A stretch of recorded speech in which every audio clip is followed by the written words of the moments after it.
Hello, everyone. This is Tribe Fan, and as many of you know, I've been doing updates on my 1967 New York Mets Strat O Matic replay. For the next 5 games, the Mets traveled to Atlanta Stadium for 3 games against the Braves and 2 games at the eighth wonder of the world, the Houston Astrodome. We'll start with the first game in Atlanta, which was Jack Fisher against Denny LeMaster. The Mets attempted to get a rally in the top of the first. Cleon Jones reached on a Woody Woodward error. He went to second on a Bob Johnson single. He went to third on a fielder's choice, but a pop-up ended the threat, and the Mets did not score. The Braves would take advantage of this when Mac Jones singled, and then Henry Louis Aaron with the 2-run homer, putting the Braves up 2-0. The final runs would score in the bottom of the fourth when Denny LeMaster helped his own cause. I know it's a cliche I keep using, but it's fun to use.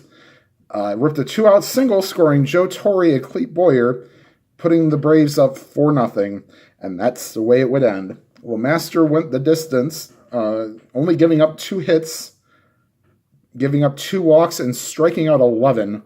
Jack Fisher would also go the distance, scattering 9 hits and 4 runs, walking 2 and striking out 4. Game 145 was a little closer. It was Tom Seaver against Pat Jarvis. Atlanta gets on the board in the bottom of the first when Tito Francona takes Seaver deep to put the Braves up 1-0.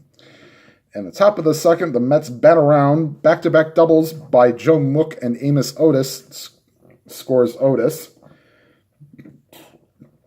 Actually.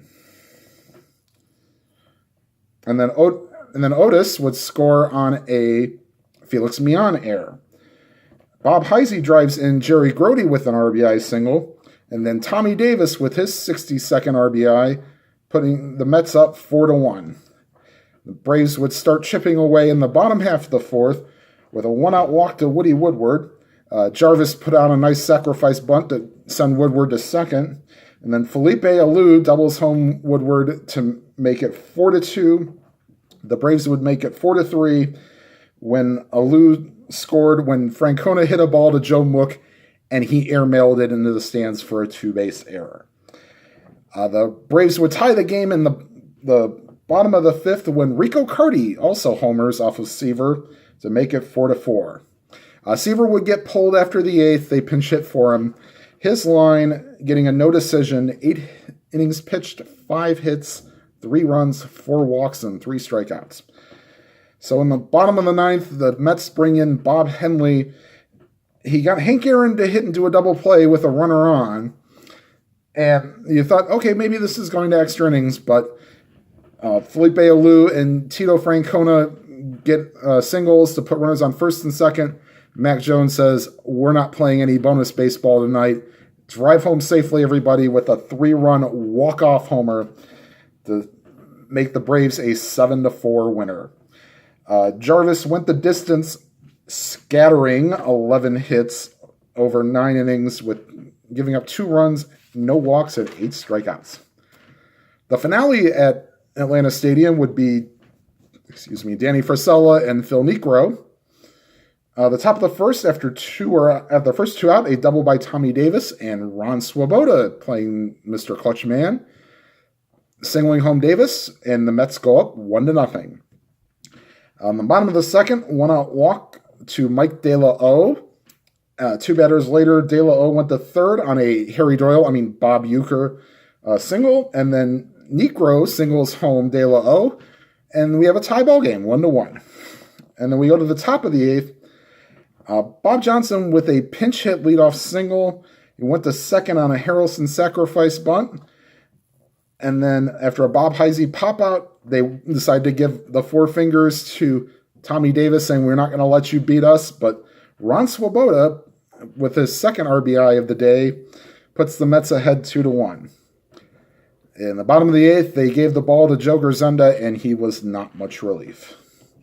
He had the first out, and then he hit Felipe Alou. He went to second on a ground out. The Mets say, hey, we can do that 4-finger thing too. They gave the 4 fingers to Henry Aaron, and then they moved to second to third on a wild pitch. And then Mac Jones once again playing hero for the Braves, scoring 2 with an RBI single to put the Braves up 3-2. Jay Ritchie would pitch a scoreless ninth, giving him the save, and the Braves win 3-2. Grozenda gets the loss, Negro with the win, and Ritchie with the save. And now we head on to the Houston Astrodome, where the first matchup was Tug McGraw against Mike Cuellar. The Astros drew first blood. Ivan Morel with a single, and then a gaff by Tommy Davis put Morel on third. Sonny Jackson singles him home for the next batter, and then a single by Morgan and a walk to win. And then Rusty Staub, pre-La Grande Orange days, singles home to put the Astros up 3-0. And then Tug McGraw did his best Rick Vaughn impersonation. Jackson would single, Morgan would walk, and then 2 wild pitches later, Jackson would score, sorry. And then Staub with his third RBI on a ground out to make it 5-0. Buchik had an RBI single in the 9th, and Cuellar was pulled after 8 2/3 innings, so he couldn't quite finish it. Carol Sembera got the final out, and the Astros win 5-1. And then to finish out the 2-game set in the Astrodome, Jerry Koosman against Don Wilson. The Mets get on the board early, a walk and a stolen base by Harrelson. He went to third on a Heisey single and seemed like the only guy who could drive in any runs in these games for this series. Ron Swoboda with an RBI single made it 1-0. The Astros add one in the fourth on a Bob Escamante single when he scores RBI ground out, scoring Jimmy Wynn. They had another one in the fifth when Ivan Morel scored on an RBI single by Joe Morgan, and the Astros would add 5 more in the 6th and the 7th. I didn't feel like that needed much of a recap. 7-1 final. Wilson went 8 innings pitched, 3 hits, a run, 3 walks, and 5 strikeouts, and Koosman gets the loss.